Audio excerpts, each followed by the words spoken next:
आइए आइए आई नारायण बाबू। जी जी आइए हेलो कन्हैया जी। यस सर। ओ कन्हैया जी। यस सर। हाँ कन्हैया जी ठीक से तनी सामान वामान के बढ़िया उन्हें से रखवा दी। हाँ सर। और हाँ पंडित जी आप विधि व्यवहार की तैयारी करी जल्दी। चादर वादर तनी बढ़िया से बिछा दिया हो। ये बाबू ये कुल कहाँ होता है? अरे दीदी दीदी दीदी आज अपन आनंद बाबू के छेका बा और नारायण बाबू ये हमार बड़की दीदी। प्रणाम। प्रणाम। अरे हमारा बेटा नारायण बाबू भी हमार बेटा आनंद। और आनंद बाबू आज ऑफिस सभी जाना बंद क्यों बा?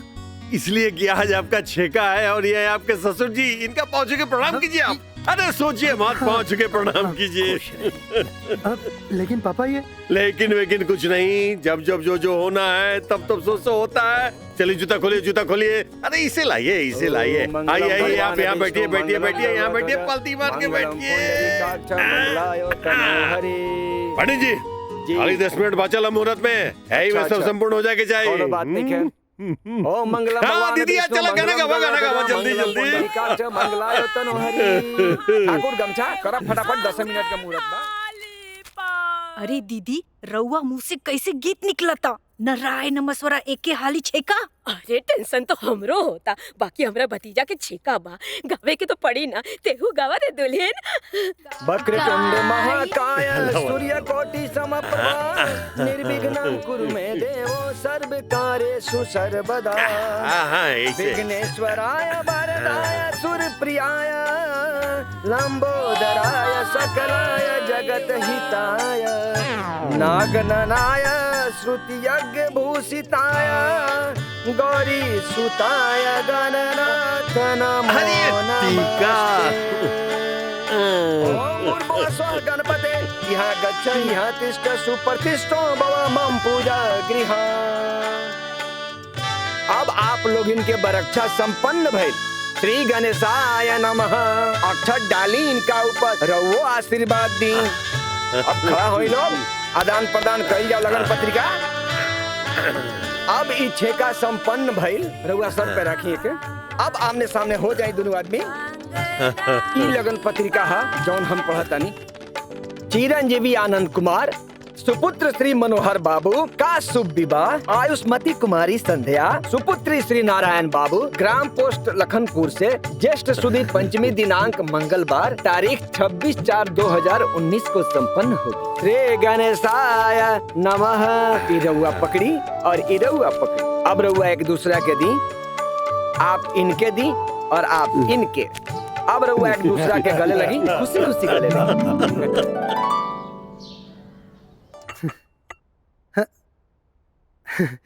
गुड मॉर्निंग भाभी। का बात बा देवर जी, आज से देवरानी जी के आवे के ट्रेनिंग शुरू कर देनी। अरे का भाभी हमरा ऐसा टेंशन से पूरा रात भर नींद ना आइला और रवा के मजाक सोचता। अब एक तो लड़की कैसन बिया और ऊपर से पापा के हिटलर शाही अलग से। तो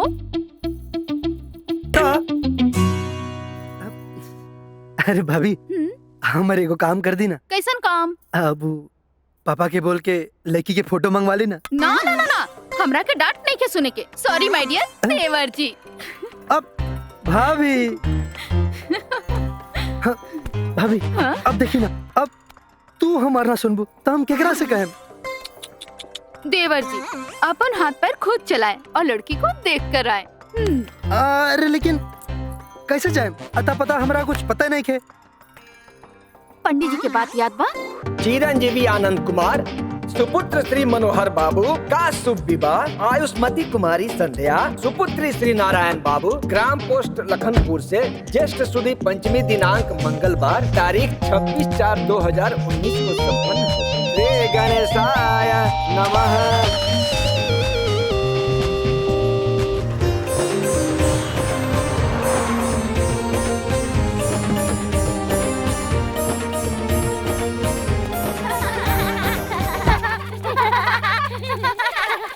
सुन संध्या घर कहाँ पड़ेला?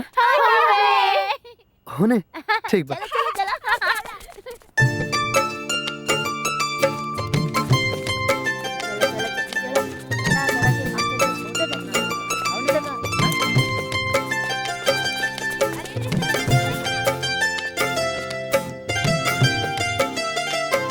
संध्या, ए संध्या, जी बाबूजी। अरे धूप ले ले आवा बेटी। बाबूजी लावतानी।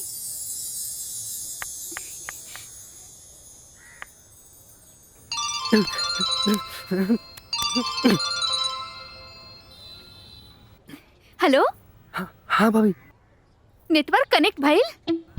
अरे अभी कहाँ भाभी, अभी तो खाली ऑडियो सुनाई देता, अभी वीडियो नहीं क्या दिखाई देता। अरे तनी आगे पीछे होके देखी ना, सिग्नल सर्च करी, नेटवर्क मिल जाई। Best of luck. और सुनी, ध्यान रखी केकरो पता ना चले, और एक फोटो जरूर निकाल ले।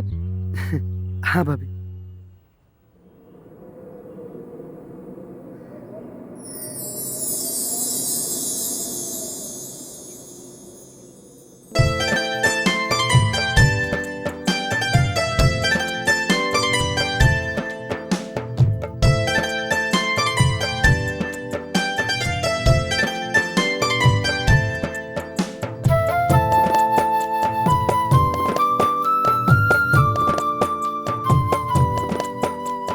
बाबूजी।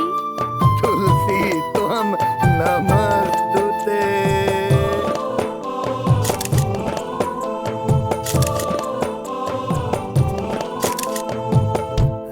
माई। माई।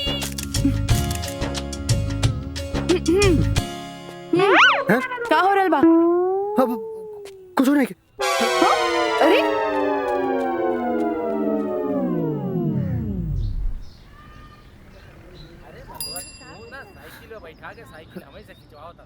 ओए तो हम भी कहत रहनी।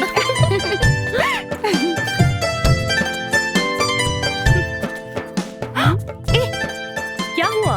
ए दीदी, ये हुए लइका ह जी हमनी के घर में ताक झाक करत रहे। जरूर कहेंगे लफा लागता। अरे ये तो हमने के पीछे आवता। अब दीदी हमके तो ये एक्सक्यूज मी, संध्या। जल्दी चल।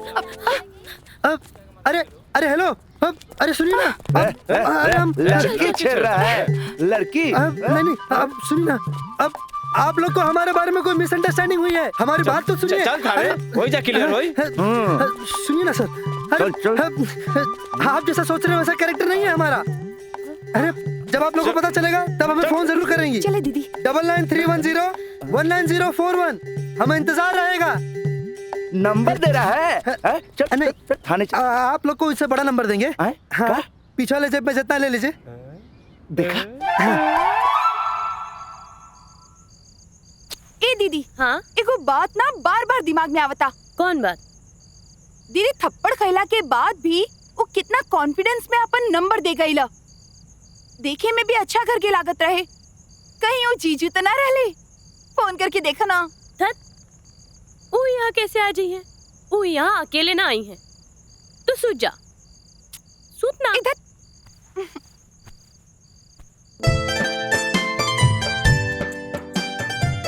हमने क्या अपन बेटा आनंद के बिया और संध्या के बिया। आप जैसा सोच रहे हो वैसा कैरेक्टर नहीं है हमारा।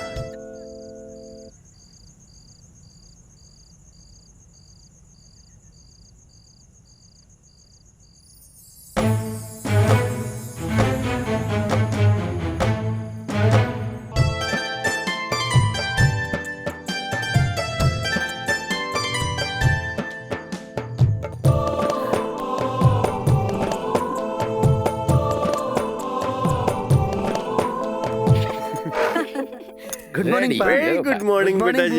Good morning mummy. Good morning. Good morning. Good morning mini. Good morning mini baby. अरे दीदी हाँ, थैंक यू। आनंद बाबू के बहुरिया के मुंह दिखाई देवे खातिर का तैयारी केले बाड़ू हो? अरे हम कवन सर्विस करतानी जे ओकरा खातिर हार गड़वाई। ऑलरेडी गले में हार पड़ा हुआ है, और बनवाने की क्या जरूरत है? मारब ने लपड़ खाली हमारे हारे पे नच। का हेलो हेलो हेलो। आज के टाइम में भी मिस कॉल। आओ मलगने, जी। बिया नजदीक आ गइल है। सामान उमान खरीदाई के ना खरीदाई? अरे तो एमे हमार कौन जरूरत बा? पसंद तो तू ही लोग ना करबू, हम थोड़ी करब। हाँ ठीक बा। Hello hello hello. पानी। अरे कोई बोलेगा?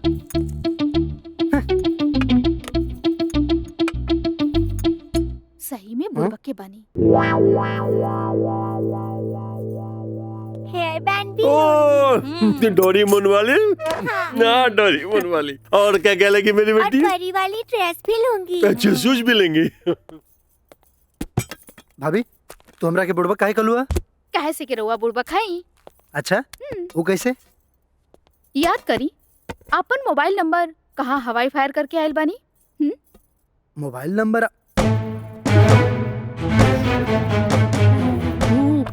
हाँ, ये उहे एक्शन के रिएक्शन बा। माय डियर बुड़बक देवर जी। अच्छा हाँ।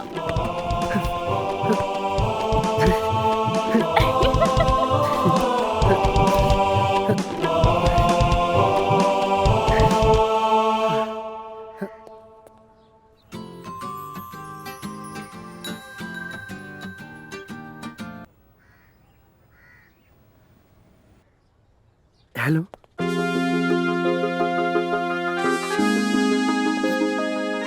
हेलो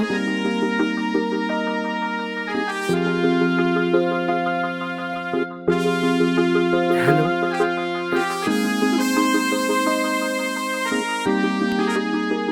एक बार तो कुछ बोला ना।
एकदम मस्त। बाकी साले लोग भी कम नहीं के लागत गुरु। संभाल के जीजू के जुल्फिकार दोस्त। खेतवा कोरे से पहले गुदरिया छिपा न जाई। चलो चलो। ओम मंगलम भगवान विष्णु मंगलम गरुड़ध्वजा मंगलम पुंडरीकाक्ष मंगलाय तनोहरि कायेन वाचा मनसेन्द्रियैः वा बुद्ध्यात्मना वा प्रकृति स्वभावात् करोमि यस्य सकलं परस्मै नारायणाय समर्पयामि। का बात बा जीजा जी, बहुत हैंडसम लागतानी। कन्या को बुलाइए। अभी बुलावतानी पंडित जी। हम तो जाता नहीं दीदी के बुलावे खातिर। जीजू बड़े व्याकुल बाड़े। अरे का करत? का भइल? पंडित जी बुलावत तनी संध्या के। जी जी जी अभी बुलाता नहीं। जा जल्दी ले आवा। संध्या ला बेटा चुनरी। जरूर फोन पर लागल हुई। ई लड़की भी ना। संध्या, हे भगवान ये लड़की कहाँ चल गई? संध्या कहाँ गई? संध्या कहीं छत पर तो ना। संध्या अरे बाबू छत के साथ बड़े भैया लगावा। भाभी जी के दर्शन कब होंगे? अभी संध्या, हे भगवान।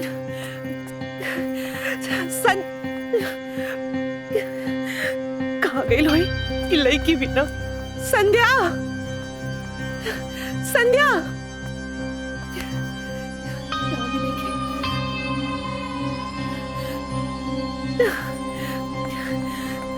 संध्या यहाँ भी नहीं गए। संध्या।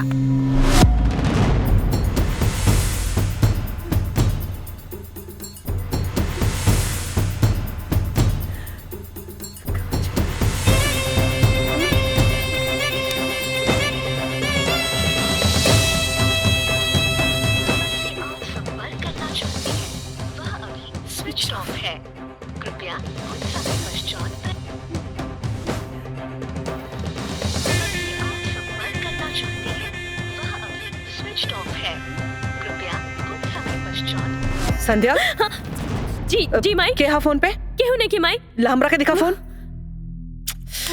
माई माई संध्या। जी माई पासवर्ड बताई कर। हमके नहीं बता, हम भूल के नहीं माई। संध्या।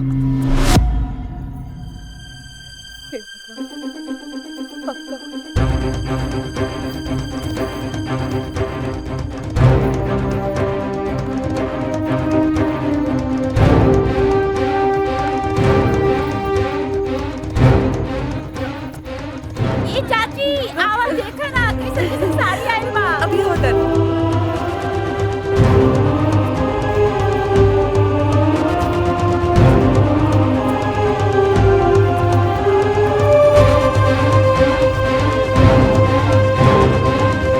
त्र्यंबके गौरी नारायणी नमोस्तुते। जी बस इन्हें आई ना।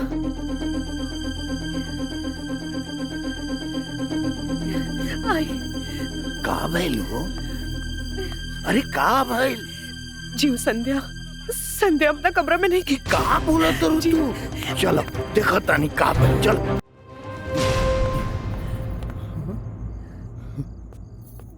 अरे तू नाहक परेशान हो तारू, वो होई में कहीं हम जतनी। बस करी,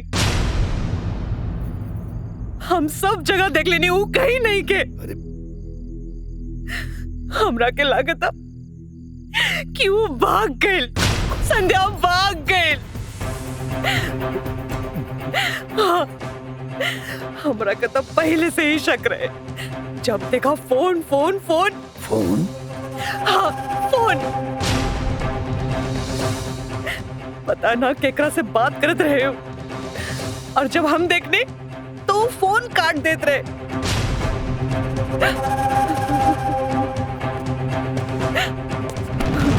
भाग गए। हे भगवान, ये तो बड़ा जुलूम हो गया। अरे अब नंदनियों के ब्याह ना हुई हो। माई दीदी की जल्दी लेके चले ना, पंडित जी बोलाव ताड़े।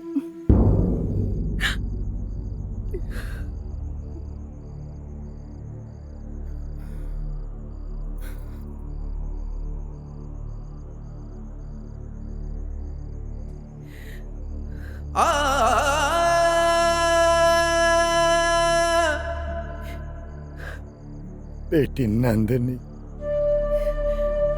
अब अपनी के इज्जत तारा हाथ में बा। भगवान बेटा ना देलस, एक को बार शिकायत न कई। अपन दोनों बेटी के बेटा समझ के पालन पोषण कैनी। अपना बेटी के संस्कार पर हमनी के मान रहे,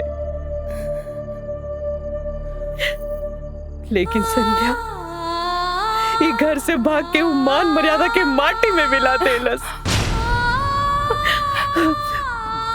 ए बेटी, अगर हमने के जिंदा देखल चाहता रो ना, तो संध्या की जगह तोरा के दुल्हन बनने के पड़ी। ए बेटी,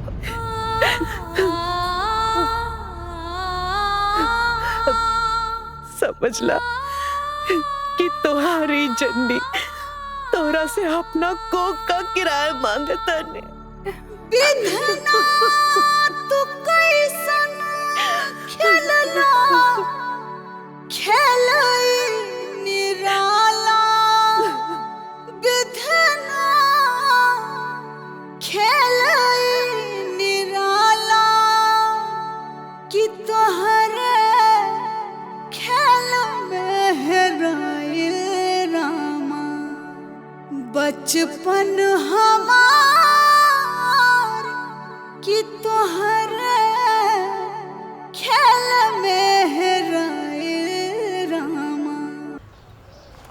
अदब, पाँव मुलाया जा। अटेंशन, आ रही हैं इस घर में आनंद सर जी की दुल्हन, हो जाइए तैयार।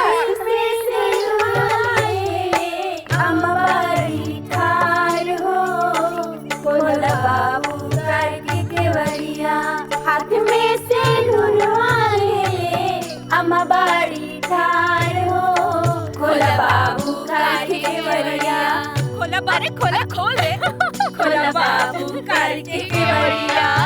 अरे खुलते नहीं थे ना दीदी, हमरा के दुल्हन देखे के। अरे रुकू, पहले हमार भतीज पतो आइल बिया, सबसे पहले हम देखा, पहले मुंह दिखाई हम दे, ओकरे बाद जे देखी मुंह दी।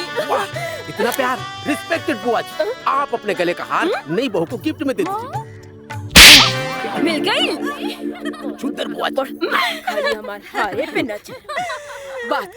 कैसे मैं खोलूं अम्मा कार के केवड़िया हो, सासू जी के दिया बात असली जोगिनिया हो, सासू जी के दिया बात असली जोगिनिया। ए दीदी, दुल्हन कैसन बाड़ी? अरे मनोहरा, अरे मनोहर, अरे ये लड़कियां उन नहीं खे रे, अरे वो लड़की नहीं खे, लड़कियां तो बदला गई भी। अरे इधर आ तो। अरे दीदी, तू पागल हो गई पाड़ू का? ए जी, दीदी तो साचो कहत बाड़ी। अरे ये मनोहरा, हमरा के तो लागत है कि बड़की बहिनिया भाग गई, ऐसे छोटकी के विदा कर देहलस।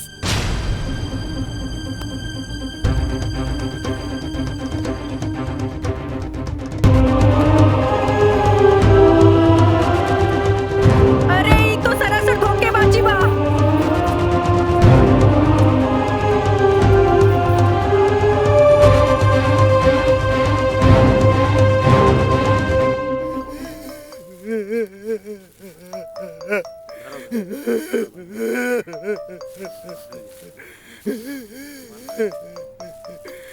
जीजा जी, समझी साहब का फोन पर बात कर ली, बात कर। हेलो नारायण बाबू, हमरा आपसे इससे उम्मीद न रहे कि आप हमके धोखा दे। धोखा धोखा हम का करब रहुआ संगे, धोखा तो हमरा संगे भगवान कैले बाड़ू। संध्या बिटिया बारात देखे खातिर छत पे गइल, पीछे गिरल बाड़ी संध्या, चोट। जल्दी देखो, पीछे संध्या।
बारात द्वारा लागल रहल, हमरा जौन समझ में आइल हम कह देनी।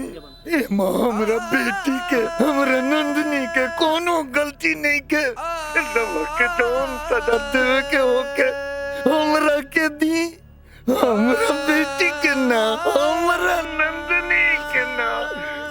नारायण बाबू, हम आपके साथ हैं, आप अपना आपके संभालिए। आप रउआ से एगो बिनती बा, रउआ यहाँ शुभ काम भइल बा त केहू के 1.25 महीना कुछ न बताए। आप बिल्कुल चिंता मत करिए, हम मानी नहीं हैं, हम ही सब संभालो और हम पहुंच रहा बनी हुआ।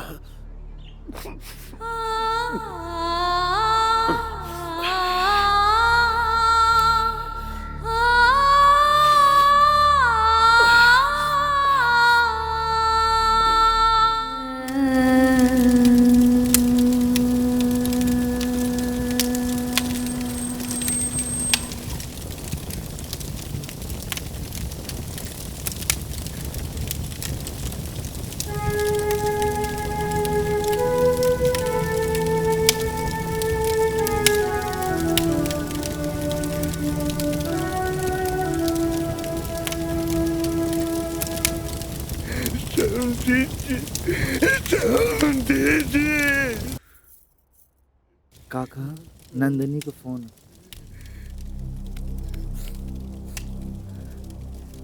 बाबूजी, दीदी के कुछ पता चलल?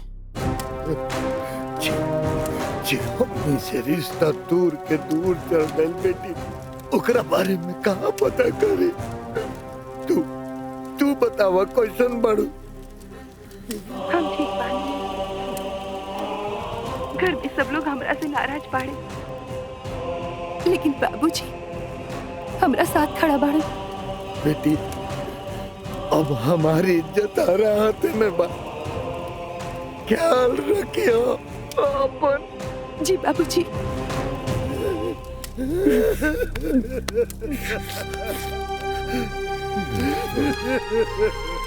हम क्या चिंता करते नहीं, वो हमारा बेटी भी है ना, मानी रहना और बेटी के ख्याल रखेगा। फिर आप चिंता मत करिए।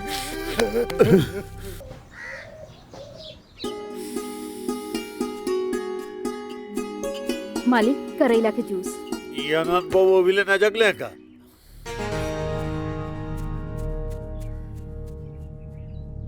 बड़ा अजीब लड़की भी आई।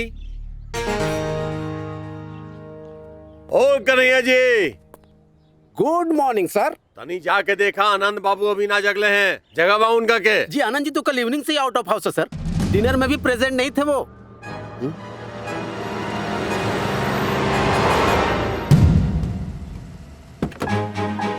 बाय आनंद। चलो गाइस, बाय बाय आनंद।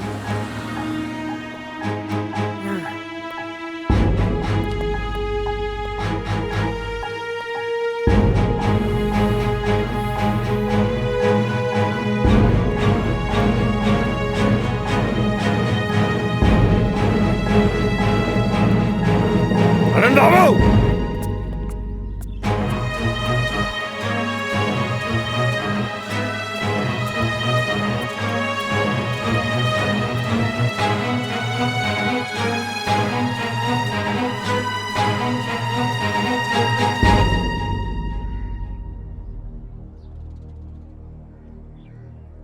जिसकी नई नवेली दुल्हन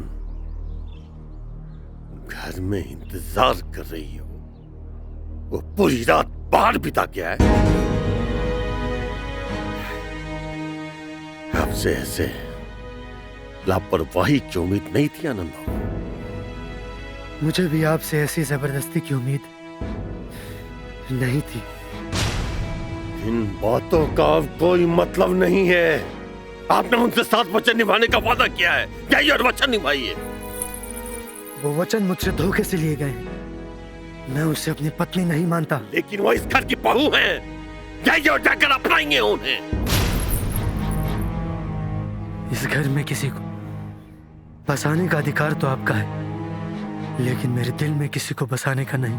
आनंद बाबू! अरे मनोहरा, पगला गई बाड़े का तू? अरे जिक्कारी ते भरी जवान बेटा से ऐसे बतियावल जाला? हाँ, लेकिन नंदिनी भी तो केहू के घर के बेटी भी है ना। हाँ, वो केहू की भी घर के बेटी होगी, बाकी हमरा घर के पतो ना बनी। हाँ। रउआ याद रखो। अरे जिक्कारी ते भरी, चल रे बेटा, चल चल। बड़ा आइले है ये को बोली।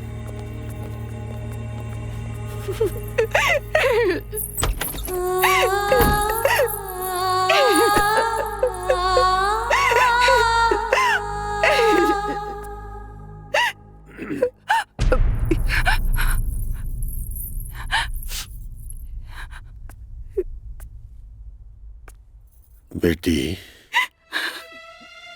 रो के अपना आप के कमजोर मत करा।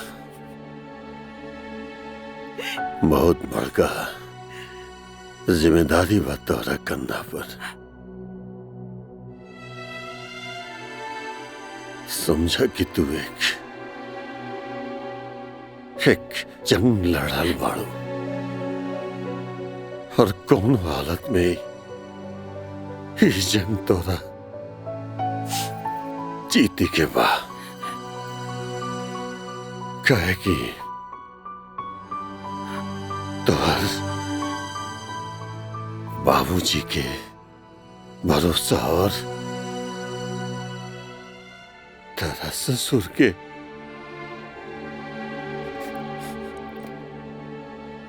प्रतिष्ठा के बात बा।